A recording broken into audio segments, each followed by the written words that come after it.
Então, nós estávamos falando sobre automatismos corretos e incorretos, né? São ações, né, executadas pelo condutor de maneira inconsciente, né, ou involuntária. Se forem ações seguras, são automatismos corretos. Se forem ações inseguras, são automatismos incorretos, né? Quando vocês começarem a dirigir, para quem não dirige ainda, vocês vão ver que no início você fica ali um pouco inseguro, na hora de passar a marcha, tende a olhar para a marcha para saber se você passou certo a primeira marcha, se passou a segunda, se passou a terceira. Você fica olhando para a marcha para saber se engatou na posição correta. Com o passar do tempo, você o tempo for passando, você dirigindo, vão ficar automáticos. Tanto passar marcha, ligar o pisca. Você vai fazer, às vezes, você nem se tocar, que passou a marcha, que reduziu, que ligou o pisca, porque já ficou ali na sua memória muscular. Você faz sem precisar pensar, agora eu vou passar a marcha, então já vai no automático. Depois que você faz ali mais de 500 vezes, né, vai começando a automatizar o movimento. Você não sente mais tanto os bons movimentos como os ruins, né? O instrutor de prática costuma dizer que ele prefere ensinar uma pessoa que não sabe dirigir,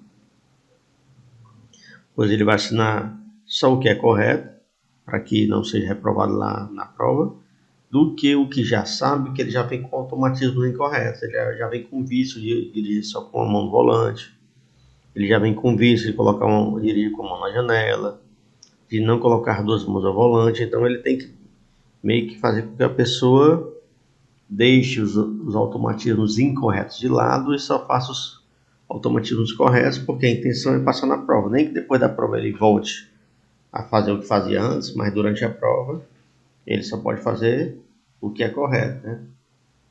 Não correr o risco de ser reprovado, né? E não se ilunda, às vezes a pessoa que já sabe dirigir, ela reprova por causa desses automatismos incorretos.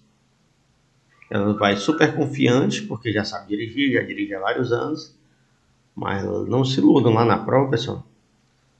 Lá não é um teste assim para saber se você dirigir bem, né? Quer falar, Leonardo? Sim, sim.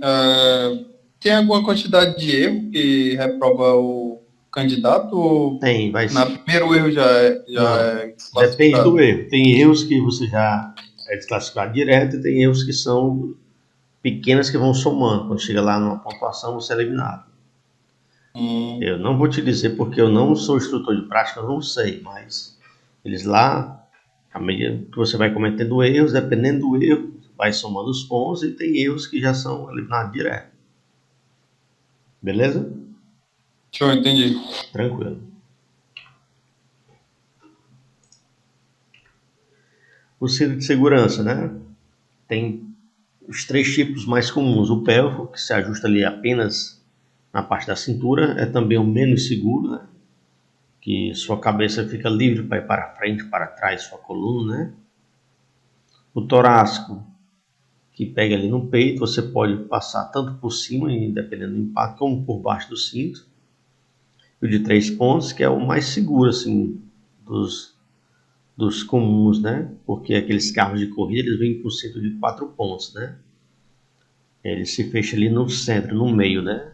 Mas os carros que não são de corrida, o melhor é o de cinto de 3 pontos, né? Ele ajusta o tórax e a pelvis ao mesmo tempo, né? E diminui a probabilidade de você escapar pelo cinto, né? Mesmo que o carro saia ali capotando, girando, você fica preso ali ao cinto, diferente desses outros dois, né? Se o carro capotar, você escapole por cima ou por baixo, dependendo da situação. Equipamentos de segurança para crianças. Sempre que for algo relacionado a criança, né, vai ser infração gravíssima. Sempre que tiver algo relacionado a criança, infração gravíssima. Os menores de 7 anos e meio devem ser transportados utilizando dispositivos auxiliares, né? Esses dispositivos são bebê conforto, quando a criança do nascimento até os 13 quilos, ou até 1 ano de idade. Bebê conforto é no banco traseiro, ele tem que ficar sempre de costas para o movimento, sempre de costas para o movimento. O bebê conforto, ele é bem acolchoado, geralmente ele é quente, né? Você tem que passar o cinto por locais específicos para depois fechar e o bebê conforto fique preso ali ao cinto e ao banco, né? Dá maior trabalho do mundo para você fazer isso. Você no início, quando está aprendendo, é a maior dificuldade do mundo para colocar. Você chega a um ponto que você não quer mais tirar para não ter que colocar de novo, né? Então ele vai ficar ali eterno ali, né? Porque devido ao trabalho para colocar, você não quer mais tirar. Sendo que se for andar com pessoas que não seja a criança, né, tem que tirar porque ocupa o espaço de uma pessoa no banco de trás. É caro, né? Quanto maior a qualidade, mais caro. Tem carros novos aí que eles vêm com local de engate, sem contar com cinto, já é próprio para engatar ali o bebê conforto ali. Quando o bebê conforto também é caro, né? Já vem com esse engate, né? Eu nunca vi ninguém que tivesse esse carro com esse engate, né? Não conheço. Quando a criança atinge ali 1 ano, né? Já tem que se trocar, vender, fazer alguma coisa ali com o bebê conforto para comprar a cadeirinha, que também é cara, ocupa mais espaço que o bebê conforto, mais trabalho para engatar ali no banco de trás, né? Trabalho medonho. Então, de 1 a 4 anos, a cadeirinha. Ou de 13 a 18 quilos, né? Quando passa esse tempo, 4 anos o peso, você fica ali com um elefante branco, atrás de vender a cadeirinha, todo mundo quer de graça. Ninguém quer, quer gastar muito dinheiro porque a bicha é usada, né? Então, depois disso você vai ter que comprar o assento, né? De 4 a 7 anos e meio, né? O assento de elevação, né? Como se fosse uma almofada, só não é tão... É um pouco rígido, né? Bota ali uma espuminha por cima para não ficar tão desagradável, né? Só para que a criança fique um pouco mais alta e ela já passa a utilizar o próprio cinto do veículo, né? O bebê conforto e a cadeirinha, o cinto ele é engatado no bebê conforto na cadeirinha para que ele fique fixo, né? Ali já no assento, o assento é livre, a criança senta em cima e passa o cinto, né? É praticamente para ficar mais alta e o cinto não ficar próximo ao pescoço. Basicamente para isso. E acima de 7 anos e meio, né? A criança já fica sentada no banco mesmo e com o cinto sem um assento. Só que ela já viciou de sentar no assento para ficar mais alta para olhar na janela, ela passa tempo para se desfazer do assento. Porque ela quer ficar mais alta para ficar olhando pela janela.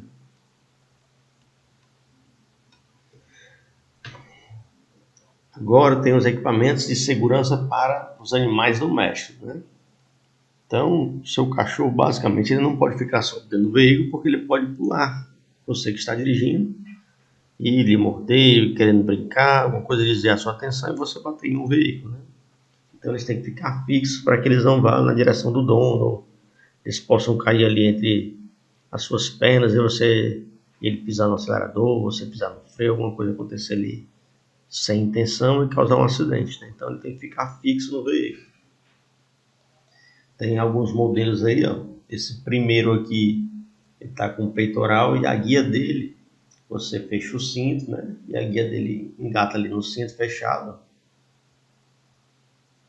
O próximo aqui está com a peitoral e a própria guia já fecha ali no local do cinto, ó. Tem um engate ali de colocar no fêmea do cinto, né? Um engate. Esse aqui eu não acredito que essa foto aqui seja real, então para mim que esse cachorrinho aí ou é uma montagem, ou é um boneco, ele tá dopado, né? Que eu não acredito que um cachorro passe por essa vergonha aí de sentar nessa posição aí toda arganhada e ele a viagem todinha tranquila aí, né? Nessa cadeirinha aí. Acaba que inventa essa cadeirinha deve estar passando fome, porque eu não acredito que ele tenha vendido essa cadeirinha aí não, porque não tem quem pague isso aí não. Não é que o cachorro não vai sentar assim todo arreganhado nessa posição aí, só se ele tiver dopado aí. Então pra mim que essa foto aí, isso é um boneco, porque o cachorro não fica assim não, tá nem perigo. Acho que o cara não vendeu uma cadeirinha dessa daí. E por último, né, tem essa caixa aqui de levar, né? Caixa de levar pet, né? Dá para notar que ela tem aqui os engates, ó.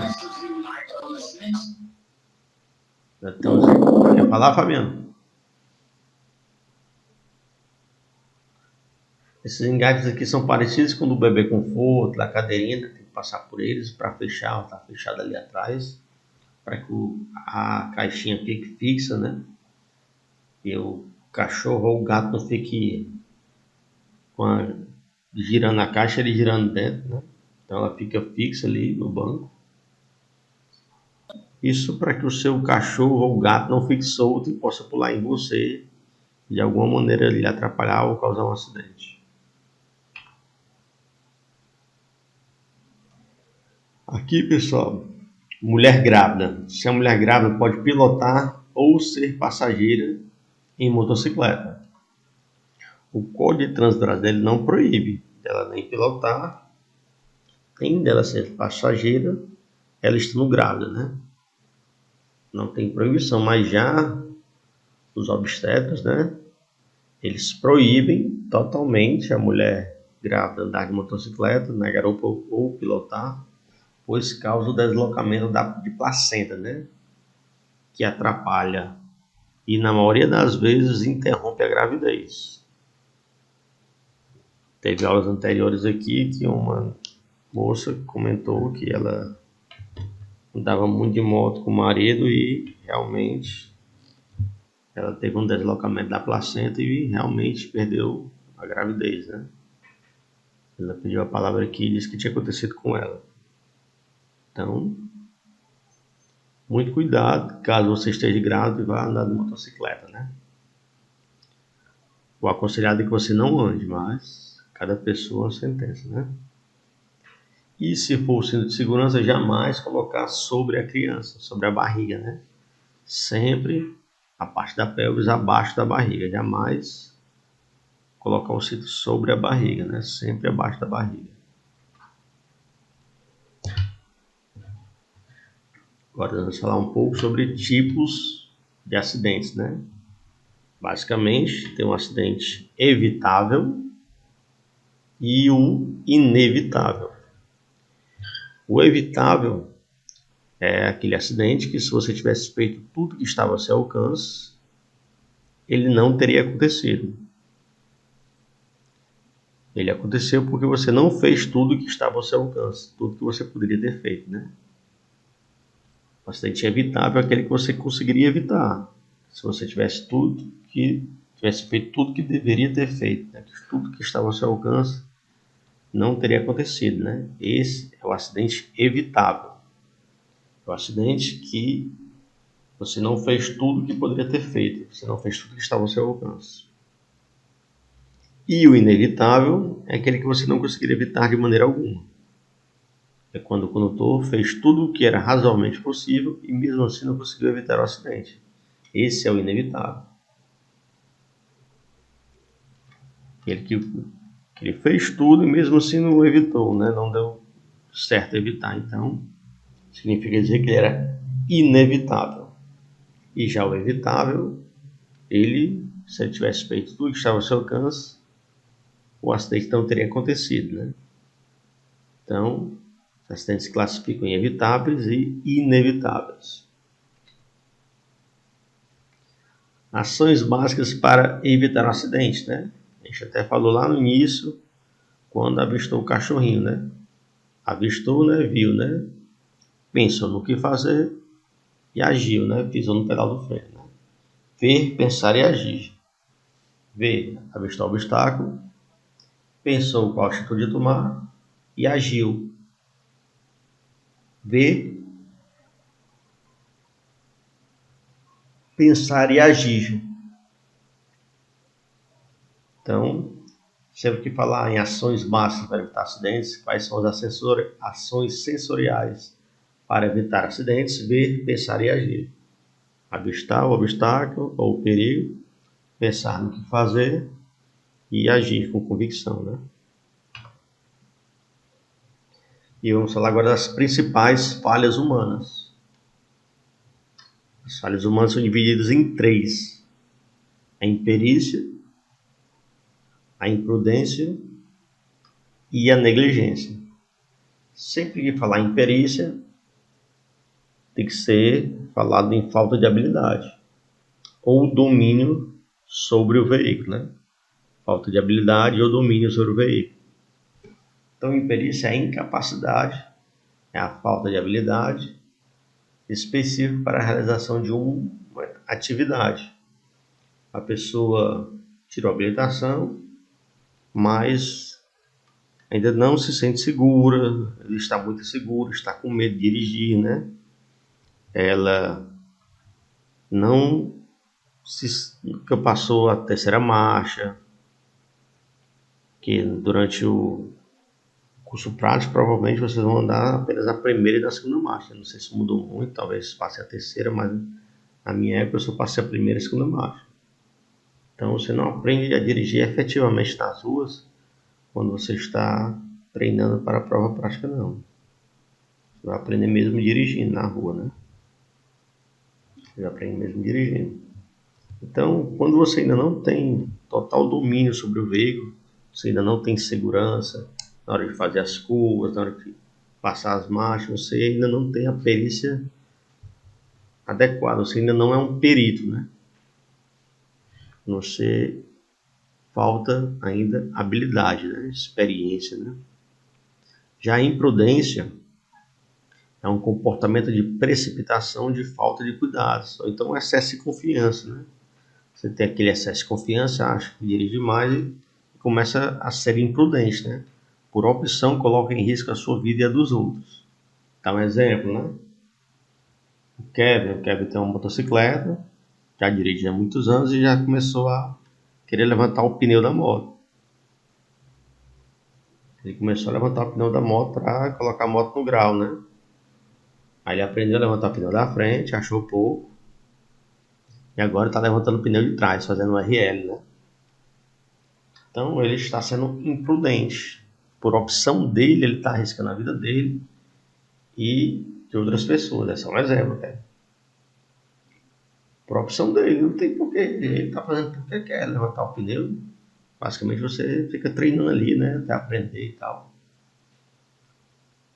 Então, em perícia, você não tem habilidade para dominar aquela ação, situação, veículo, né? Dependendo do que for. A imperícia é a falta de habilidade, né? Imperícia é a falta de habilidade. A imprudência, você faz aquela ação porque quer. Você está sendo imprudente, né? Você está dirigindo a 140 por hora. Você que está pisando no acelerador. Você está sendo imprudente, né? Está arriscando a sua vida, a dos passageiros e das pessoas que estão ao redor, né? Em outros veículos, porque quer. Você que está pisando no acelerador. Então você está sendo imprudente. Manobras arriscadas, tipo fazer um cavalo de pau. Imprudência. Já a negligência é uma omissão, a falta de cuidado ou de aplicação numa determinada situação, né? A negligência, né? Determinada situação, determinada tarefa ou ocorrência. Sabe fazer a coisa certa e mesmo assim não faz.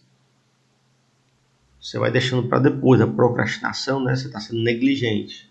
Sabe que tem que trocar os pneus do veículo porque estão careca e não troca? Você foi negligente. Sabe que o carro está com a bateria ali dando problema e não trocou? Qualquer hora pode dar o carro parar, você está sendo negligente, né? Você sabe que o carro está, a luz da reserva já está acesa, do abastecimento. Você sabe que tem que abastecer o seu veículo e não faz. Continua andando até o veículo dar o prego de combustível. Você foi negligente, né? Ficou procrastinando, deixando para depois, não fez. Você está negligenciando, né? Então, imperícia se trata da falta de habilidade. Imprudência se trata de uma ação que você faz por vontade sua. Às vezes até o excesso de confiança, você coloca a sua vida e a dos outros em risco. Você acha que, não, eu sou bom, não tem perigo não. E negligência é uma omissão, algo que você sabe que deveria fazer e não faz, né? poderia fazer e não fez, então você está sendo omisso, né? Imperícia, falta de habilidade, imprudência é uma ação que você faz com vontade própria, e negligência é uma omissão, uma procrastinação, você deixa para depois e acaba não fazendo. Então você está sendo negligente. Alguma dúvida até aí, pessoal? Tá tranquilo? Show, tranquilo. Beleza, então. A direção defensiva é dividida em preventiva e corretiva. Preventiva, quer perguntar, Maria? Preventiva é a atitude permanente do condutor que deverá observar, prever e decidir sobre as condições do trânsito, evitando assim envolver-se em acidentes sobre o veículo. Então, o condutor preventivo está ali sempre tentando evitar um problema, está ali sempre tentando se antecipar um problema. Ele sempre tenta aumentar as chances dele de evitar um problema. E já a direção corretiva, você vai utilizar ela quando o problema já iniciou, já está iniciado, e você vai tentar fazer o que não aconteça o acidente, né? Você vai ter que tentar corrigir algo que já iniciou. Não, a preventiva, ele vai tentar prever, antever uma possibilidade de acidente para que ela não aconteça. E a corretiva, ela já aconteceu, ela já iniciou. Não sabe se ele vai ter habilidade e reflexo bastante para corrigir. Pode ser que ele não tenha habilidade e reflexo bastante para corrigir algo que já iniciou, já se foi dada a partida, né? Ele vai tentar agora corrigir. Um exemplo.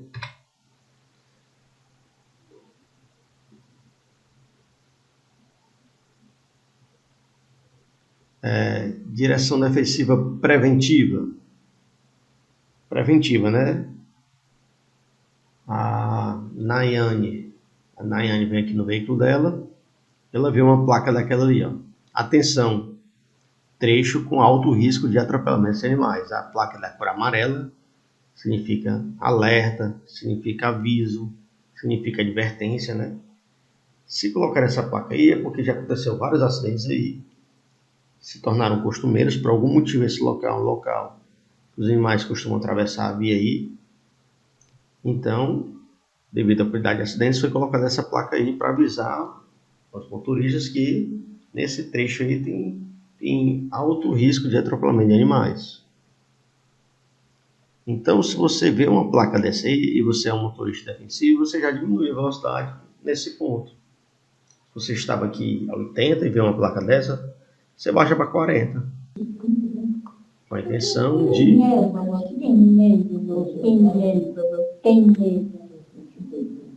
Será que ela está falando com a gente? Acho que não, né? Acho que não, acho que foi com outra pessoa. Então, um motorista defensivo, ele tenta evitar problemas, antever os riscos, e ele já diminui a velocidade. E já, em vez de passar aí a 60, 80, ele vai passar a 40. Caso o animal apareça, ele está... a probabilidade dele conseguir frear e não atropelar o animal é muito maior do que se ele tivesse a velocidade de 80 km por hora. Quanto mais rápido, ele exige maior habilidade, maior reflexo e melhor o freio, né? Melhor as pastilhas, melhor o freio. Então, o motorista defensivo, ele sempre está tentando antever o problema para que ele não aconteça. Do lado direito aqui tem um cavalo. O cavalo, pessoal, ele é irracional. Ele não sabe que tem que andar na borda da pista, ele não sabe o que são carros, não sabe que pode ser atropelado. Ele não sabe, ele não tem um curso que ele não entende, ele é irracional. Mas o cavalo tem boa audição. O cavalo pode conseguir ouvir coisas que a gente não escuta, né? A determinada distância que a gente não escuta. Então, ele está ali na lateral, o que é que você faz? Você diminui a velocidade, passa por ele bem devagarzinho, porque ele pode se assustar alguma coisa que esteja vindo na direção dele, que a gente tem que conseguir ouvir. Ele tem uma audição melhor do que a nossa, Então, se ele ouvir algum barulho de um possível predador, alguma coisa que eu faça mal, ele pode decidir correr na direção contrária. E nessa direção contrária pode ser a pista de rolamento na qual você está passando, né? Ou ele pode se assustar com o barulho de uma buzina, pode se assustar com o seu farol. O animal é racional, então é muito melhor você diminuir a velocidade, passar bem devagar, do que quando você estiver passando por ele a 60 por hora, ele se jogar na sua frente, pronto. Só basta ele se jogar na sua frente, pessoal, é um impacto tremendo. O impacto de um veículo com um animal desse que pesa 300 kg, 400 kg, tá doido, é uma pancada muito grande, pessoal. O cavalo vai sair entrando aí por dentro do para-brisa, vai bater lá no banco traseiro, se não for lá no porta-mala. E quem estiver no meio vai levar o impacto, né? Se sobreviver. Uma pancada com um animal de 200 kg, 250 kg, tá doido, é uma lenhada muito grande, pessoal. É muito melhor evitar. Então, o motorista defensivo, se ele vê uma probabilidade de risco ali, um possível risco, ele já diminui a velocidade, já redobra a atenção, fica olhando para todos os lados, né? Ele não vai ficar com a vista apenas para frente, né? Tem que olhar para todos os lados, laterais, frente, traseira, né? Direção difusa, né? Para todos os lados.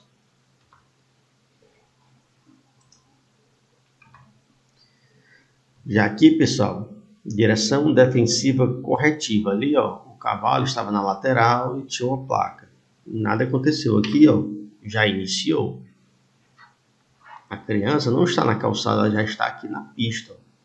Você para olhar para essa primeira foto aqui, do lado esquerdo, a criança está em 1 metro, 2 metros de distância no máximo. A bola já está passando por você e a criança está correndo atrás, né? Se você tiver a 60 por hora, meu irmão, será que dá para frear? Será que esse espaço de 2 metros aí o carro vai virar 60 por hora? Não dá mesmo.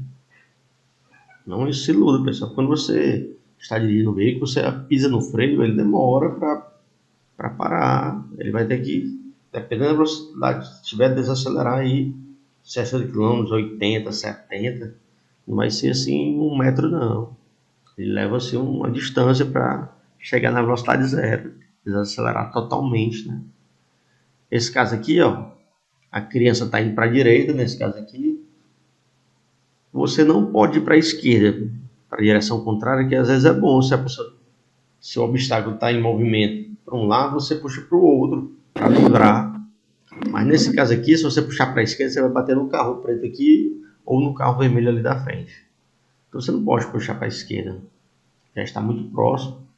Se você puxar para a direita, lembrando que a criança está indo para a direita, né? Você pode estar puxando e cada vez indo mais em direção dela.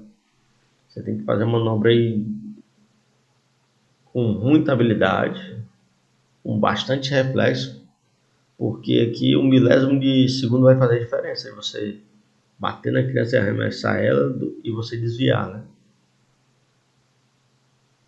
Então, aí já começou o problema. Sabe se você vai ter habilidade o bastante para evitar, né? Para o lado esquerdo não dá, você vai ter que tentar ir para a direita, que a foto não nos permite ver, né? Que vem à direita. Então você vai ter que olhar no retrovisor, ver se vem algum veículo, vai ter que olhar por cima do ombro, ver se não já tem nenhum veículo do seu lado devido ao ponto cego, né? Vai ter que tentar livrar da criança, puxar para a direita, talvez subir uma calçada, porque a criança está muito próxima. Probabilidade muito pequena de você ter bastante reflexo para evitar um acidente desse aí. Está muito próximo do veículo. Já aqui do lado direito, pessoal, uma bola e 2 crianças. Nota-se que a pista aí é larga, né? As calçadas são largas. As crianças estão indo para a direita, quer dizer que se ele puxar para a direita, talvez as crianças parem aqui, se alcançarem a bola, ou talvez elas continuem, né? E quanto mais ele puxa para a direita, mais ele vai de frente para as crianças. O correto é que, se der, é olhar para a esquerda, olhar se tem veículo vindo, olhar por cima do ombro esquerdo e puxar para a esquerda, direção contrária, né? Enquanto eles vão para a direita, você puxa para a esquerda para livrar as crianças, para não atropelar as mesmas, né? Porque a situação já começou aí. Cabe você tentar corrigir. Que o possível acidente já começou. Então aqui, quanto mais lento você tiver, maior a probabilidade da sua frenagem dar certo.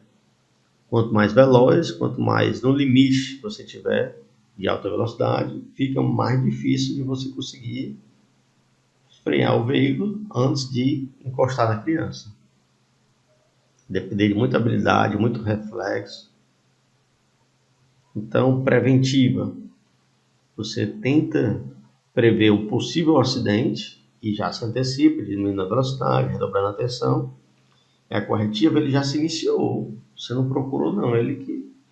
Esse primeiro aqui, pessoal, a criança saiu de trás do carro. A criança é mais baixa que o veículo. Não tem como você ver por dentro do veículo. O veículo não é transparente. Bum, quando ela saiu, ele pegou de surpresa, é o susto. Você não estava nem esperando sair uma criança de trás do carro. Agora cabe a você ter habilidade, reflexo e nervos para evitar um acidente, né? Espero que você consiga, né? A direção defensiva dividida em preventiva e corretiva. A preventiva ela antecipa o risco, deixando o risco a probabilidade de acidente mais baixa, né?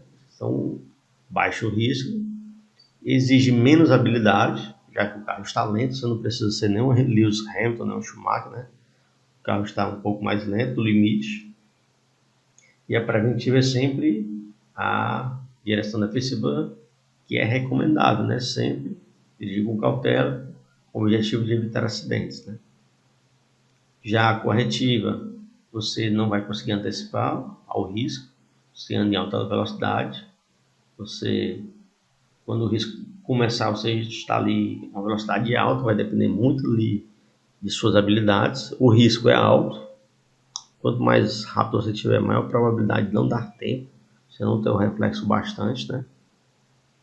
Exige bastante habilidade e não é recomendável. Direção corretiva não é recomendável, recomendável é a preventiva, mas caso se inicie ali na sua frente, né? Você não tem como evitar, você vai tentar corrigir ou no máximo minimizar o máximo possível minimizar os problemas, né? Ou o possível acidente, o impacto, né? Você tentar de tudo para minimizar o impacto. Aqui não tem muito que fazer, você não tem que aprender mesmo. Vou arranjar alguma palavra aí, uma frase que associe, né? Os fundamentos da direção defensiva. Você vai ter que utilizar aí seu conhecimento, habilidade, atenção, previsão e decisão, né? São os fundamentos da direção defensiva, né? Conhecimento, habilidade, atenção, previsão e decisão. Você vai ter que estudar, aprender, porque pode cair, né? Os fundamentos da direção defensiva: conhecimento, habilidade, atenção, previsão e decisão. Conhecimento nas regras e leis de trânsito, né? Quem está estudando aqui, você tem que conhecer para saber o que é permitido, o que é proibido. As habilidades, né? Sobre o domínio sobre o veículo, né? Que você vai praticar na terceira fase, né? Domínio sobre o veículo, né? Saber o que está fazendo, o momento certo. Atenção sempre difusa. Você tem que ter atenção para todos os lados, não só para frente, mas para a direita e para a esquerda e para a traseira, né? Atenção sempre difusa. Você vai ter que utilizar da previsão, né? Antecipar-se às situações. Você já tem que tentar ali prever as situações e pensar nas decisões, né?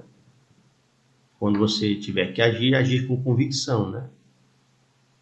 Agir com convicção para que dê certo, né?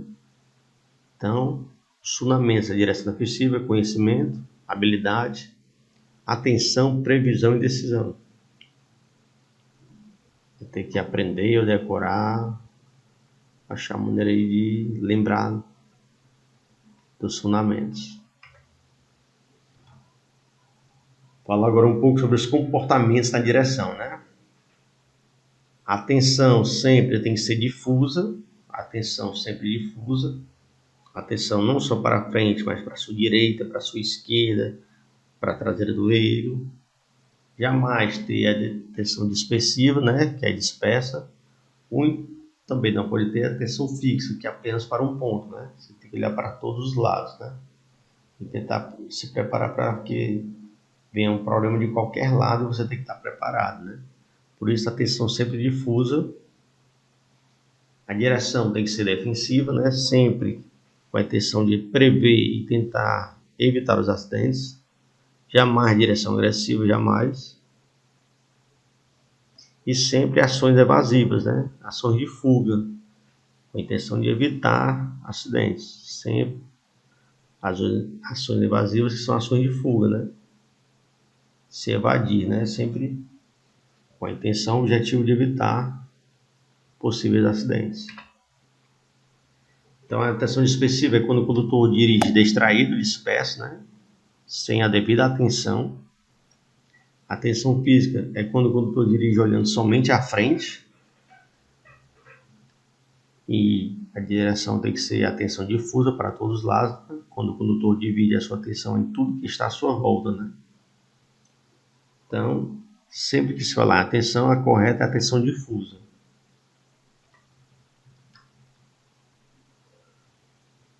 Sobre a ação evasiva, é a ação de fugir, né? Desviar, escapar, né? Manobra realizada para evitar acidentes, né? Manobra usada em fugas, né? A direção agressiva é dirigir sem cumprir as leis, normas e colocando a vida dos outros em risco, né? Então, jamais vocês vão poder dirigir agressivamente, a não ser que vocês se tornem pilotos de algum cantor, alguma coisa parecida assim, né? De uma celebridade ou pseudo-celebridade que corra risco e vocês tenham que dirigir em fuga, sem desrespeitando as leis para salvar a vida, né? Então, a mais aconselhada sempre é a direção defensiva, dirigir com atenção, cuidando da sua segurança e a dos outros. Sempre, sempre devemos dirigir de maneira defensiva. Dirigirmos com atenção, cuidando da sua segurança e das demais pessoas, sempre. Falamos sobre o conceito, falamos sobre estratégias para a prevenção de acidentes, falamos de alguns tipos de acidentes, agora vamos falar sobre condições adversas. Condições adversas são todas as situações que podem contribuir para que aconteçam acidentes. Tudo que possa contribuir para um possível acidente são condições adversas. Tem condições adversas relacionadas à iluminação, ao tempo, às vias, ao trânsito em si, aos veículos, né, mau estado de conservação dos veículos, ao condutor, a carga, né, que é o peso que está levando, né, se estiver em excesso ou mal distribuída, ou estiver amarrado ou guardada de maneira errada, né. E também tem passageiros que são condições adversas, né, passageiros que estão embriagados, que possam lhe tocar, pegar em você, mexer no volante, na marcha, né. Então, até passageiros podem ser condições adversas, né. Primeiro aqui, a gente fala sobre a iluminação, né, que é o ofuscamento, né, quando o veículo que vem no sentido oposto, né, está com luz alta, o local onde vocês estão não tem iluminação pública, então o veículo está com luz alta no sentido oposto, e ele, quando vai passar por você, não baixa a luz, não diminui para a luz baixa, então essa luz ofusca a sua visão, causando complicada a sua direção, né, você não está enxergando nada, né, chega a cegar, pessoal. O ofuscamento fica mais ou menos assim, a sua visão. Você vê só a claridade aí dos faróis. Se for farol de LED, mais forte ainda. Se for farol xenon, mais forte ainda, né? Dificulta ainda mais a sua visão. E penumbra, né? Penumbra é quando a passagem da madrugada para o amanhecer, está escuro e começa a amanhecer, vindo a claridade do sol, ou quando tá sol e começa a escurecer, né? O ponto de transição entre luz e sombra, né? Quando você está andando, que o sol está se pondo, pessoal, se você estiver em direção ao sol, a via que você está, chega a cegar, meu irmão. Você fica ceguinho, você tem que colocar um óculos escuro, parar o veículo, porque você não consegue dirigir não com aquele sol no seu rosto. Incomoda pra caramba, chega a cegar, né? É a penumbra, né? Então, o ofuscamento, caso aconteça com você o ofuscamento, você vai diminuir a velocidade, vai puxar o veículo um pouco mais para a direita, vai se basear pelas linhas da via para, caso faça alguma curva, você está ali atento, vai ter uma curva, né? Você tem que se basear pelas linhas, tanto da faixa como a linha do meio fio. E tanto você quanto ele, quando vocês forem passar um pelo outro, né? Uma via não iluminada publicamente, vocês têm que baixar o farol para um não ofuscar a vista do outro, né? Quando você está no dia a dia que isso acontece e ele não quer baixar o pisco, você dá um sinal de luz, né?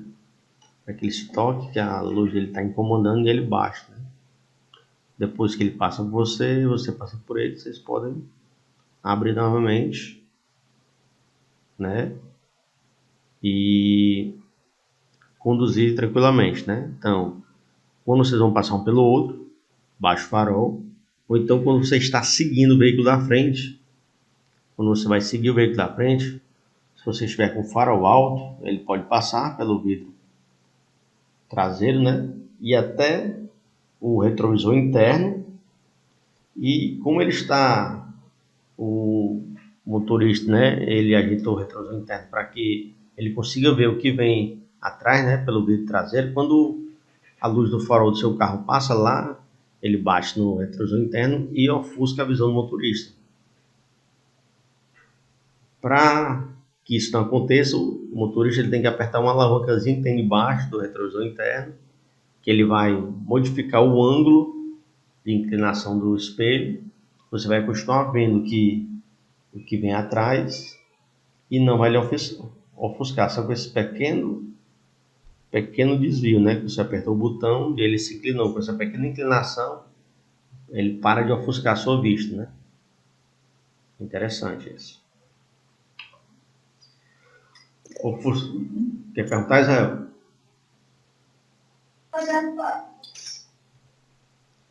Ofuscamento, né, é um reflexo de luz, a luz alta no sentido contrário, ou a luz alta no retrovisor, como a gente falou no instante, é o ofuscamento. Como sai de um ofuscamento, né, nesse caso? Em primeiro lugar, faz um jogo de luz para o outro condutor baixar o farol. Se ele não baixar, ao se aproximar dele, diminuir a velocidade, já que você consegue nem ver direito, né? Tirar o olhar do farol oposto, até passar por ele, né? Se guiar pelas linhas das faixas que estão no chão, para que você não saia da pista, né? Se guiar pelas faixas. E muito cuidado, pessoal. O ofuscamento é complicado. Penumbra é tanto quando o sol se põe, quando o sol nasce, você está ali com... quando o sol se põe, você está aqui na claridade. Quando ele se põe, vem a escuridão, né? E a sua visão demora alguns minutos para se adaptar à nova realidade de claridade, né? Demora uns 4 minutos a 5, até você se acostume com a nova claridade. Mesma coisa do contrário, você está ali no escuro, já com a pupila dilatada já para o escuro, e quando amanhece, que vem a claridade, os seus olhos demoram ali 4 a 5, 6 minutos para se adaptarem à nova realidade, né? Eles estão conseguindo enxergar no escuro, né? E bumba, vem a claridade. Seus olhos vão demorar a se adaptar à nova situação. À noite é a ausência total de luz solar, né? Tornando-se dependente da iluminação artificial, quando tem iluminação pública, ou dos faróis do veículo, né? Quando não tem iluminação, você só tem as luzes do farol do veículo. Então, Nessas situações, você utiliza o farol alto, já que não tem iluminação pública, e atenção redobrada, né? Porque às vezes quando você vê um pedestre na via, não dá tempo de, se você estiver muito veloz, de desviar, né? Então você diminui a velocidade e redobra a atenção em casos de pilotar em vias que não tem iluminação.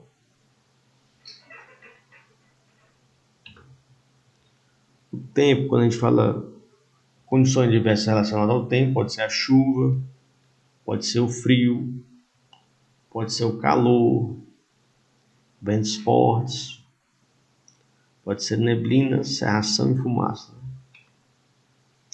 Chuva, pessoal, ela tá fraquinha até que ainda vai, né? Mas à medida que ela continua, né? Começa a formar aquele espelho d'água, né? Na pista, né? Começa a ter água ali, um dedo, 2 dedos, né? E os pneus da gente, eles são mistos, né? Tanto para chuva quanto para seco, né? Eles não são só para chuva, só para seco, eles são mistos, né? Vou mostrar aqui pneu. Só um minuto. Então, nossos pneus, ele tem os chamados sugos. Tem os chamados sugos que são para passagem da água, né? Para que o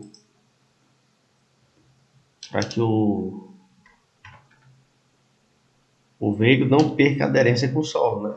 Se não perca aderência, o pneu tem esses cortes chamados de sugos.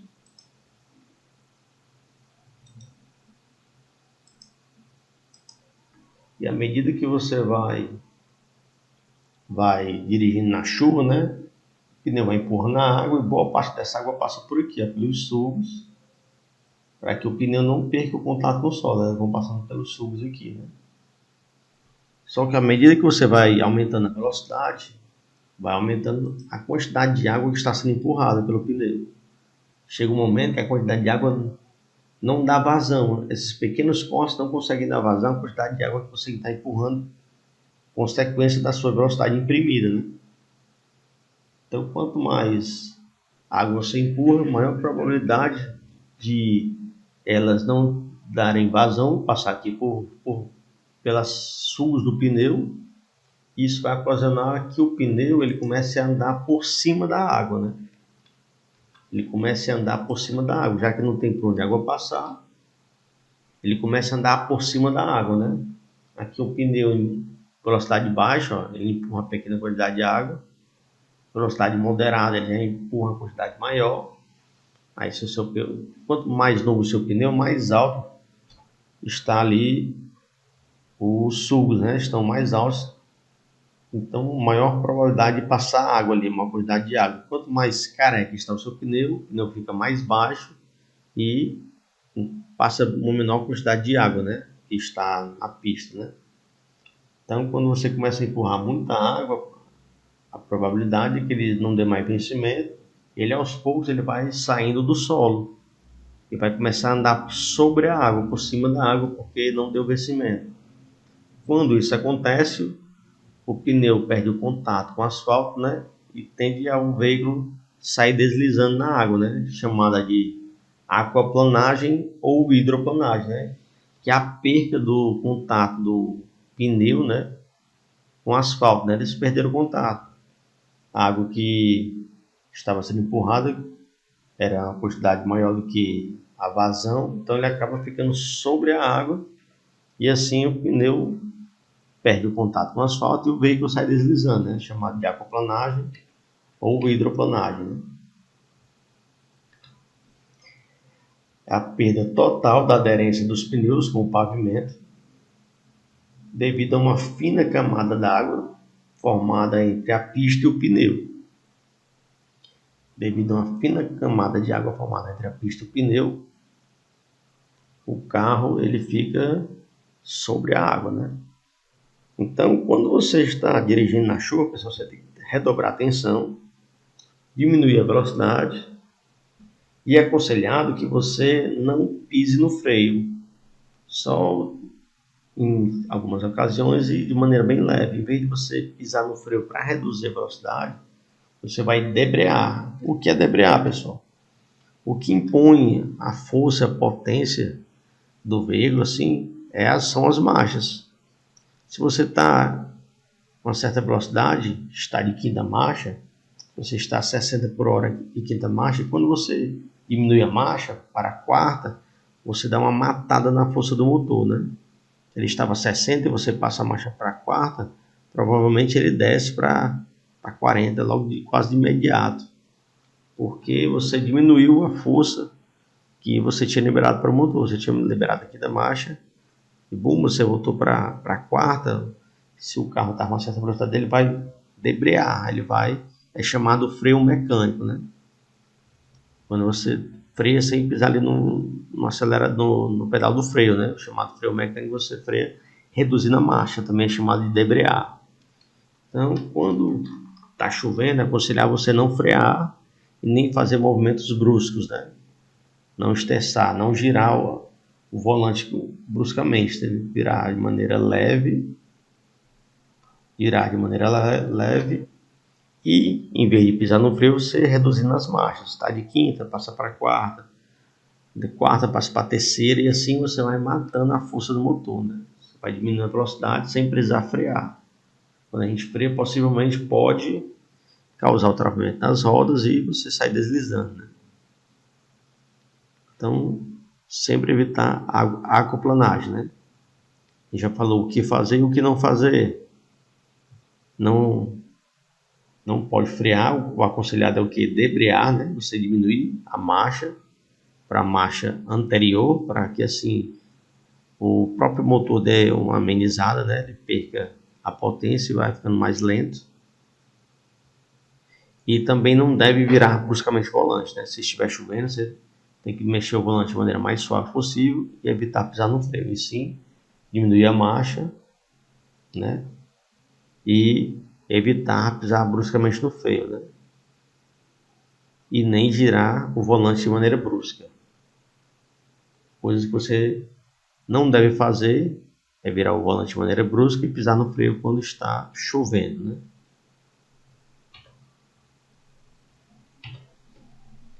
O calor, né?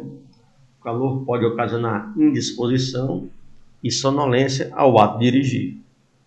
Sonolência, você pensa naquele dia que você foi para a praia, pegou muito sol, quando vocês eram mais jovens, né? Foi com seus pais para a praia, pegaram muito sol, e na volta vocês vêm tão cansados que acabam dormindo, né? Ou no carro, no ônibus, de tão cansados que vocês estão, porque o sol ele enfada, né? Ele causa assim um cansaço e a pessoa vai ficando sonolenta. Se pegou sol demais, é capaz de voltar para casa dormindo, no carro, no veículo que esteja vindo, né? Pode ser um ônibus, né? Por quê? Porque pegou sol demais e fica enfadado, né? Cansado. O frio não tem muito aqui onde a gente mora, né? A questão do frio. O frio pode ocasionar entorpecimento nas mãos e pés, formigamento ou dormência, né? Então, se você tiver também com muito frio, você pode ficar com as mãos dormentes, né? Perder a sensibilidade das mãos, questão de passar marcha, questão de girar o volante. Então, muito cuidado também com o frio. O vento é o ar atmosférico que se desloca em determinada direção, né? Aqueles meses que tem mais vento, né? Tipo agosto, setembro, outubro. Ter cuidado, principalmente os motociclistas, né? Em locais abertos, você sente que o vento está tão forte que tenta empurrar a moto para a lateral, né? Você acaba sentindo. Geralmente, agosto, setembro, outubro, novembro, os ventos estão bem mais fortes e o motociclista acaba sentindo muito mais do que o motorista de 4 rodas. Neblina, cerração e fumaça, né? Esses fenômenos, a falta de visibilidade, estão presentes, provocando muitos acidentes. Aqui a gente não tem muito, né? Mas cidades do sul, Santa Catarina, ali, Porto Alegre, Curitiba, Às vezes aqui em Guaramiranga, quando o frio está muito intenso, pode dar uma pequena neblinazinha. Eu já vi também o Bajara de manhã bem cedo. É uma neblinazinha, nada como esses locais mais frios, mas só para você ter um deslumbre do que seria neblina, né? A neblina é utilizada nos faróis de milha, também chamado farol de neblina, né? Eles ficam mais abaixo que o farol normal, eles ficam ali na ponta do para-choque, e que ajude a que o farol fique por debaixo da neblina, né? E consiga ver um pouco mais por debaixo da neblina, porque o farol fica um pouco mais baixo. Agora, as más condições e projeções inadequadas nas vias, né? Falamos sobre as principais falhas humanas, agora condições adversas relacionadas ao clima, agora relacionadas às vias, né? São más condições e projeções inadequadas, né? Pode ser aclives e declives, pode ser curvas mal sinalizadas, né? Buracos numa curva que não tenha sinalização, não tenha a faixa intermitente, a faixa contínua, né? A faixa contínua, que avisa que ele não pode fazer ultrapassagem. Depressões, elevações na pista, né? Locais onde a pista cedeu. Se ela cedeu aqui, ali fica um pouco mais alto, né? Causando elevações que podem causar a perca de direção, né? Se eu cair num buraco de uma vez, às vezes vira o volante, não consegue mais segurar, podendo cair no barranco, bater em alguma coisa. Exemplos aí de aclives e declives, né? Uma subida e descida íngreme. Buracos na via, né? Atrapalham demais o trânsito. Você vai desviar de um buraco, vai desviar do outro. Aqui muitas vezes você não pode desviar, você tem que escolher. Quer cair nesse aqui que é mais profundo, naquele ali que é maior, né? Você vai ter que fazer uma escolha de qual é o buraco, porque praticamente a via toda está tomada por ele, e você vai escolher o lado mais profundo ou o lado mais longo, né? No Canadá eles usam adesivos, né, de buraco no asfalto para o motorista reduzir a velocidade. Eles imprimem no adesivo, colocam no asfalto. Já aqui no Brasil, né, a tecnologia é bem mais avançada, né? Os buracos já são em 3D, né? Tem um buraco tão grande que cabe um veículo. Às vezes o chão cede devido a uma obra mal feita da CAGES ou de algum saneamento, né? O chão acaba cedendo que cai veículos dentro. Imagina aí o perigo, né? Você tá andando aí, um buraco se abre embaixo do seu veículo. Deus me livre. A intensidade de tráfego também atrapalha demais o trânsito, a maneira de dirigir, né? Na entrada e saída de alunos das escolas, né? Os pais chegam lá para deixar as crianças ou para buscar e vira um caos, né? Eles estacionam em qualquer canto, estacionamento proibido, na porta de garagem, porque está atrasado, tem que descer a criança rapidamente, né? Tanto estacionam em local proibido, como estacionam em fila dupla, estacionam fechando outros veículos, né? Eles, não, eu vou só deixar a criança em volta, eles acham que não tem problema nenhum, e às vezes a pessoa tem que ficar esperando ali até eles retornarem para sair do local, porque ele estacionou fechando ou local proibido, né? Quando acontece algum acidente na via, também fica um caos, né? Porque às vezes fica mais complicado para fazer o desvio do acidente. Então fica um caos para tentar desviar do acidente. Às vezes ele pega uma faixa, pega duas faixas, mão em contramão. Se tem obras, as obras também atrapalham demais o tráfego. Às vezes tem obras que duram meses, né? Tem obras que duram anos aqui no nosso país, né? Então tem desvio, tem poeira, sujeira. Às vezes que era apenas uma mão se torna duas, porque está tendo uma obra ali e acaba virando duas mãos, ficando mais estresse, né? Também tem uns horários que a aglomeração é bem maior de pessoas, como a ida e a volta de pessoas para o trabalho, ida e volta de pessoas para o colégio, em meio desse monte de gente tendo que sair. ao mesmo tempo, né? Então, chamado horário de rush, né? Tanto na ida como a saída do trabalho, né? A ida vai trabalhadores e crianças, na volta, meio-dia, a maioria as crianças voltando no colégio, mas quando é 5, 6, 7 horas da noite, o pessoal voltando do colégio, das faculdades e do trabalho para casa, né? O trânsito fica um caos, né? A quantidade de veículos na rua aumentam drasticamente, né? Veículos lentos ou longos são veículos de difícil ultrapassagem, né? Eles vão andando devagarzinho, vai formando aquela fila de veículos atrás, esperando uma oportunidade para ultrapassá-lo, né? Então, cada veículo tem que esperar um momento oportuno, um local exato, que possa fazer a ultrapassagem para ultrapassar aquele veículo lento na via. Ele, se for uma via estreita, vai ter que ser feita uma ultrapassagem, muitas vezes pela contramão. Então, veículos lentos ou longos, né, atrapalham demais o trânsito, né? Aqui é um exemplo de um trânsito aqui no Brasil e lá nos Estados Unidos, a quantidade de faixas que eles têm para o trânsito é descomunal, né? Enquanto que geralmente as nossas vias elas só tem no máximo um viaduto ou outro para ligar um ponto a outro. Nos Estados Unidos eles utilizam vários viadutos um em cima do outro, bem largos aqui, ó. São vários viadutos aqui um do lado do outro, aqui tem uma pista aqui embaixo, que juntando as faixas aí dá mais de 10 faixas. Já no Brasil não é muito comum.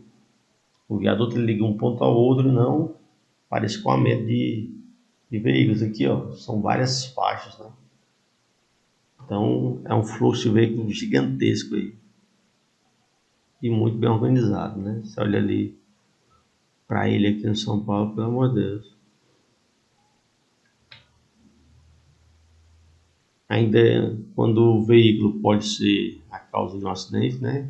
Mau estado de conservação. Quer falar alguma coisa, Pedro?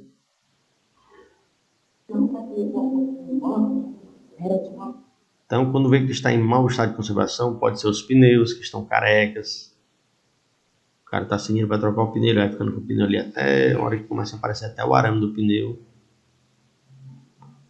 A iluminação pode dar um problema, pode alguém encostar uma batidazinha. Um veículo sem uma lâmpada mesmo, à noite é cruel.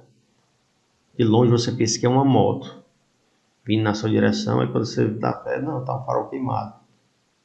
Então, a iluminação também é cruel, principalmente à noite, né? Equipamentos obrigatórios. Tem que ter todos os equipamentos para a segurança do condutor e dos passageiros, né? Os equipamentos obrigatórios são para a segurança, né? Na ausência de um ou não, o mau funcionamento de um pode arriscar a vida do motorista das outras pessoas que estão no veículo, né? E tudo tem que estar funcionando bem, né? Tudo tem que estar funcionando bem, né, no veículo para sempre a intenção maior de evitar acidentes, né? Equipamentos obrigatórios têm que estar em dia, regulados e funcionando, né? Para que evite a probabilidade de acidentes. Aqui uma foto de veículos que estão meio sem manutenção, né? Caindo de ferrugem, né? Sem placa, praticamente a placa toda quase apagada, as lanternas ali do lado direito faltando, lado esquerdo. Então um veículo que deveria sair das ruas, né? Porque pode causar até um teto na pessoa encostar nele, né? Nesse caso aí. Então, com relação à carga, né? No caso aqui, excesso de peso no compartimento de carga, né? O excesso de peso fica mais difícil de o carro frear, né? Fica mais difícil de acelerar por causa do peso, né? A carga tem que estar acondicionada de maneira correta, não pode passar do tamanho do veículo em altura, largura ou comprimento, né? Tem que estar bem amarrada, bem acondicionada para que não caia e cause acidentes, né? Uma carga maior do que o veículo pode levar, ou tamanho, ou comprimento, né? Para atrapalhar o trânsito. Comportamento inadequado aqui pode ser tanto do motorista como do passageiro, pois se desviar a atenção, se brigar, se encostar no motorista pode causar um acidente, né? O motorista ele tem que dirigir a viagem inteira intocável, né? Prestando atenção, sem desviar o foco, sem ficar olhando para o lado, mexendo no som. Tem que ter um comportamento adequado, né? E o compartimento de levar carga, ele tem que ser respeitado. Você tem que levar uma carga do tamanho do compartimento, né? Você não pode botar uma carga bem maior. As pessoas pegam um veículo e colocam um cano gigante dentro do carro, aí amarram uma fita vermelha, alguma coisa lá na ponta do cano ali. Às vezes é ferro, né? Que dá 2 vezes o tamanho do veículo, né? E amarram uma ponta lá, uma ponta de um pano, alguma coisa vermelha lá na ponta da carga ali, para que as pessoas vejam com a intenção de evitar acidentes, né? Mas o correto é não poder andar, né? Se o que você está levando é maior que o veículo, não era para poder andar, né? Tipo esse exemplo aqui, ó. A carga é muito mais alta, muito mais larga do que o veículo, né? Ocupando aí 2, 3 mãos, né? 2, 3 faixas, né? A carga dessa é totalmente em desacordo com o que o compartimento pode carregar. E do lado direito tem uma motocicleta que é para levar 2 pessoas, está levando 1, 2, 3, 4, 5, 6, 7 pessoas e outra criancinha pendurada nas costas, né? Isso é quase um trem, né? Acho que nem carro pequeno cabe essa quantidade de pessoas aí. Então, quando é relacionado ao veículo, né, pode ser relacionado à carga também, né? Ou excesso de passageiros. Os passageiros, né, suas reações são imprevisíveis, né? As crianças podem pular no pai, na mãe, pode jogar alguma coisa, pode brincar, pode colocar a mão nos olhos ali brincando, né? Então, muito cuidado com criança e idoso dentro do veículo, redobrar a atenção. Tem idosos que sofrem da doença de Alzheimer, né? Às vezes eles não sabem onde estão e podem ficar aperreados, achando que estão sendo sequestrados, não lembram como chegar ali, né? Casais de namorados que o cara tá dirigindo, né? A mulher fica pedindo beijo, dando beijo, alisando, o cara pode se aperrear ali, ou se empolgar e acabar desviando a atenção da direção aí, acontecer algum problema. Ou então, casal que briga, né? Costumam brigar. Eu já vi recentemente um casal na moto onde a moça vinha na garupa esmurrando o motorista, batendo no cara. E eu, rapaz, tava só esperando na queda, né? Porque ela batendo nele, se ele descuidar, ela cai junto, né? Mas é que ela não entendeu que ela batendo nele, ele pode derrubar ela sem querer, né? Pode cair a moto e derrubar ela junto, né?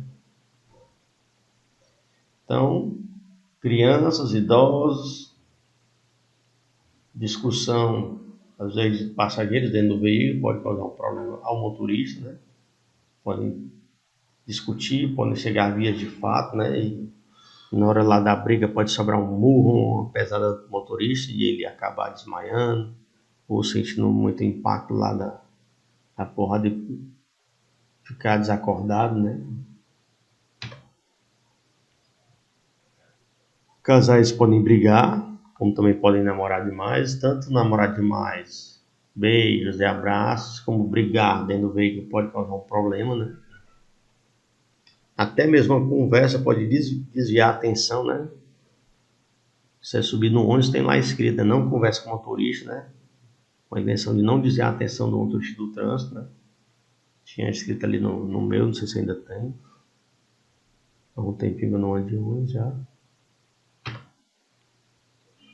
O condutor também, pessoal, ele tem que estar em sã consciência, né? Tem que estar saúde, tem que ter dormido bem. Se o cabo não dormiu bem à noite, ele tem que evitar dirigir, né? Ou ele vai estar com sono, cansado, né? Quando você viaja, antes de voltar, você aconselhava descansar, relaxar, dormir um pouco, para não pegar o trânsito cansado, né? Às vezes o cansaço ele pode dormir ao volante e causar muitos acidentes, né? Então, tem que estar bem psicologicamente, né? Se o cabo acabou de levar um shift, né? Se ele não morar no Zé Walter, abala as pessoas, né? O cabo que mora no Zé Walter ele já está meio que acostumado, né? Muitos anos de experiência até começar a dirigir, né? Um cabo de outro bairro que não tem essa experiência, né? Pode ficar abalado, né? Cabo que perde o emprego, uma morte da família. Tudo isso abala a pessoa psicologicamente, né? A esposa perdeu um parto, a esposa perdeu o emprego, o cabo fica ali, e agora como é que vamos pagar as contas? Era o salário dos dois somado que a gente pagar as contas, então tem que estar bem fisicamente e psicologicamente, né? Se beber, não dirija, meu irmão. Se beber, não dirija, vai de Uber, motor Uber, vai de táxi. Se passa a noite bebendo de manhã, tá de ressaca, não dirija. Você pode causar acidentes, pode causar danos físicos, danos materiais. Você sabe que não está bem para dirigir, não dirija, meu irmão. Contrate um moto Uber, mototáxi, contrate um Uber 99. Aí você gasta de 10, 20, 30 reais, melhor do que você ir dirigir de ressaca ou com sono, bater o carro e gastar 5 mil, 10 mil, 15 mil. Se você fosse um pouco mais esperto, você evitaria esses problemas. Então, fala aqui em distração e transportar animais, né? O animal, às vezes, sem querer, pula no dono com a intenção de brincar. O animal pode cair entre as pernas ali do dono, pisar no freio, no acelerador, causar um acidente, né? Pode morder o dono brincando, sei lá. Então, muito cuidado.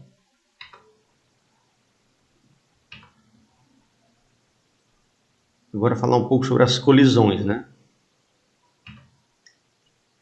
Tipos de colisões. Geralmente, são pedidas 3 questões de colisão na prova CAI. 3 questões sobre colisão, né? Tem dezenas de tipos aqui de colisões, né? Vamos falar das mais importantes. E nos que a gente acha que tem a maior probabilidade de cair, né? Colisão com o veículo da frente. Você não manteve a distância de segurança, ou distância de segmento, ou distância segura. O veículo da frente freou bruscamente por qualquer motivo que seja. E você não estava com a distância de segurança. Você bate no veículo da frente, né? Essa é a colisão com o veículo da frente, né? Colisão com o veículo de trás, né? Ou ele bateu em você, ou você deu uma ré, bateu nele, né? O veículo está atrás de você, né? Colisão frente a frente, que é a colisão frontal, né?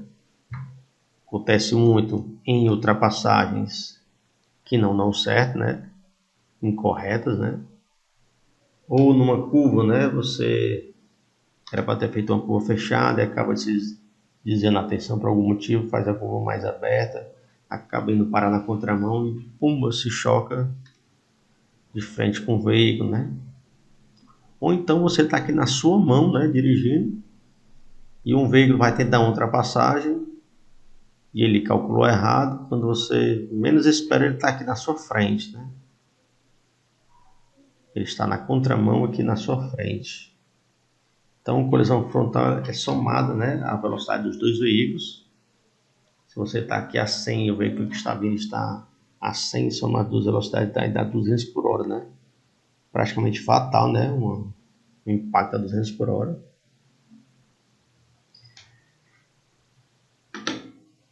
Colisão nos cruzamentos, né? Geralmente também ultrapassagem mal feita ou avanço de sinal vermelho, né? Tá verde para mim, só que por algum motivo o veículo ele não parou, ou então acabou de ficar vermelho, mas eu já estou em cima da faixa de pedestre, eu continuo de algum veículo que se adiantou, o sinal verde do lado dele bate no meu veículo, né? Colisão em marcha ré, quando você dá uma ré, né? Ou o veículo da frente dá uma ré, pega em você, ou você dá uma ré, pega em alguém, né? Colisão com motocicletas, né? Você bate em motocicletas, né? Agora, uma colisão que gosta muito de cair é essa daqui, pessoal. Colisão misteriosa. Colisão misteriosa geralmente envolve apenas um veículo. Envolve um veículo. Geralmente, o motorista do veículo vai a óbito. Como ele foi a óbito, só tem um veículo, não se sabe o que ocasionou aquele acidente. Não se sabe. Ele bateu no muro de uma casa. Não sabe se foi desviado de uma pessoa, se ele desviou na motocicleta, se um veículo bateu nele e foi embora. Não sabe, só tem um veículo, o outro não tem testemunho, o outro veículo se evadiu, não se sabe o que aconteceu. E quando a pessoa sobrevive, ela não lembra o que foi. Tá? Então a misteriosa é aquela que ou só tem um veículo e o motorista morre, né? Ou só tem um veículo e ele, quando não morre, ele não lembra o que aconteceu. O carro caiu dentro de um rio, ninguém sabe se ele foi desviar de alguém, se ele bateu, se perdeu o controle, se foi um mal súbito. Então, sempre que tiver apenas um veículo e ou o motorista ir a óbito, né, morrer, ou ele não lembrar, né, é chamada de colisão misteriosa. Não sabe o que ocasionou aquela colisão, não tem testemunhos, não tem nada gravado. A pessoa morreu, então não tem como ela dizer o que aconteceu, né? Fica um mistério. A perícia não sabe dizer o que foi que causou. Se ela desviou, se ela bateu. Tudo bem até aí? Tá tranquilo? Vocês estão me ouvindo aí? Show, tranquilo. E a colisão com animais, né? Então você se choca com o animal, né? Pode ser um animal de grande porte, cavalo, boi. Pode ser um animal pequeno, cachorro, gato. Pessoal, eu sou louco por cachorro, né? Que é uma cachorrinha, infelizmente ela faleceu. Ela ficou doente meses, eu passei meses cuidando dela, internando. Chegou um momento que eu não tinha mais dinheiro para internar. Eu aprendi a aplicar o soro, eu dava na minha casa, estava no meu colo, eu aplicava o soro, ficava com ela ali durante 1 hora, 2 horas, até o soro se acabar. Eu gosto demais de cachorro. Tô até meio traumatizado, não quero mais cachorro, né? Foi muito traumatizante a morte da minha cachorrinha. Eu gastei o que eu tinha, o que eu não tinha, eu gastei uns 5 mil reais com a cachorrinha, mesmo assim ela faleceu. Mas no trânsito, pessoal, no trânsito, o cachorro vem em direção do veículo correndo, em alta velocidade, tô falando por mim, eu não desvio de um cachorro correndo o risco de atropelar uma pessoa, um motoqueiro, uma criança, porque muitos amigos meus que foram desviar de cachorro ou gato acertaram uma pessoa, acertaram um motoqueiro, subiram na calçada, acertaram a pessoa na calçada. Aí eu acho que não vou mentir não, entre você atropelar um cachorro e um ser humano, mas não tem o que pensar não. Derrubar um motociclista e um cachorro, mas não, me desculpe. Ah, você não gosta de bicho? Gosto demais. Não sabe o que eu passei com a minha cachorra não. Mas, entre atropelar um cachorro e um ser humano, não. Na balança, para mim, não tem muito o que pensar, não. Então, muito cuidado quando vocês vão fazer. Quando vocês vão fazer desviar de um cachorro, desviar de um gato, muito cuidado. Para não desviar de um cachorro e acertar outro carro. Desviar no cachorro e derrubar um motociclista. Desviar no cachorro, acertar uma senhora, uma criança. Então, cuidado, né? Então, falamos de veículos, veículo da frente, porque não manteve a distância segura, né? O veículo de trás bateu em você. Frente a frente, ou ultrapassagem mal feita, ou um descuido na curva, né? Bateu na contramão, os cruzamentos, marcha ré, motocicleta, misteriosa. A gente vai falar até mais na frente ainda um pouco coisa e com animais também, né? Colisão com ciclista, tem que ter pelo menos um ciclista. Colisão com trem, você não parou e não olhou para um lado para o outro, né? Se confiou só na audição, sua audição pregou uma peça em você, você vai passar. Na hora que o trem vai passar, você bate com o trem, né? Porque quem tem a preferência é o trem, você que tem que esperar ele passar. O trem jamais vai parar para que você passe não. Então você tem que parar, olhar para a direita e para a esquerda para depois seguir, né? Então, se acontece um acidente, a culpa é sua e não do trem. Colisão com objetos físicos, podem ser objetos fora do veículo, né? Árvore, muro, ponte. Colisão com pedestre, tem que ter pelo menos um pedestre envolvido, né? Outros acidentes, né? Existem dezenas de acidentes. Então, colisão frente a frente, né? Colisão frontal, quando dois veículos se encontram na mesma faixa em sentidos diferentes, né? Provavelmente um dos dois foi fazer uma ultrapassagem, calculou errado, ou no local que era proibido, que não tinha uma visão bastante, né? Não era uma reta, e os veículos se chocaram de frente, né? Chamada de colisão frontal, né? As velocidades são somadas, né? Então agravando o impacto, né? Se for um veículo de maior porte ou de menor porte, o menor porte sempre vai levar pior, né? E muito difícil sobrevivência, né? Muito difícil. Uma colisão frontal é cruel demais. Principais causas das colisões: ultrapassagem mal feita, imperícia nas curvas, né? Falta de habilidades nas situações críticas, reações inadequadas nas condições adversas e conversões mal realizadas. Se os veículos estão em direção contrária, diminuir a velocidade, sinalizar-se e deslocar-se para a direita no máximo possível. Não manter a luz alta para ofuscar o outro, né? Se for à noite, em local não iluminado, não manter a luz alta para ofuscar o outro. Tomar atitudes agressivas ou ofensivas também não é para ser feito isso, né? Com a intenção de evitar um problema, né? Uma colisão, né? Colisão misteriosa é um acidente que envolve um único veículo e o motorista, quando sobrevive, desconhece a causa do acidente. Ele não lembra, né? Quando as pessoas vão perguntar, ele não lembra. Quando as pessoas chegam para fazer a perícia, não tem nenhuma testemunha, não sabe que fez com que aquele veículo se chocasse com a casa, com a árvore, com o poste, né? Porque só tem um veículo, geralmente são dois veículos, né? Ou o motorista faleceu, ou ele não lembra o que aconteceu, né? Colisão com animais, pessoal, a gente pensa que é tranquilo, né? Se for um animal pequeno, um cachorro, um gato, ele vai amassar ali seu para-choque e tudo. Se for um animal grande, pessoal, ele pode adentrar dentro do veículo assim, ó. O animal pesa de 150 kg, 200 kg, 300, dependendo do tamanho do animal. Um boi, uma vaca, um cavalo, um jumento, né? Somado com a sua velocidade, né? É um impacto tremendo, pessoal. As colisões com animais ocorrem principalmente nas rodovias, próximas às propriedades rurais, onde tem mais tipo de animal solto, né, de grande porte, né?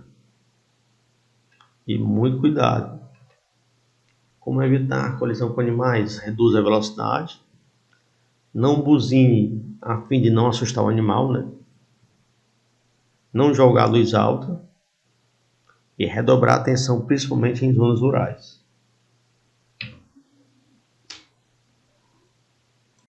Não esquece de se inscrever no canal, curtir e compartilhar. Muito obrigado pela força.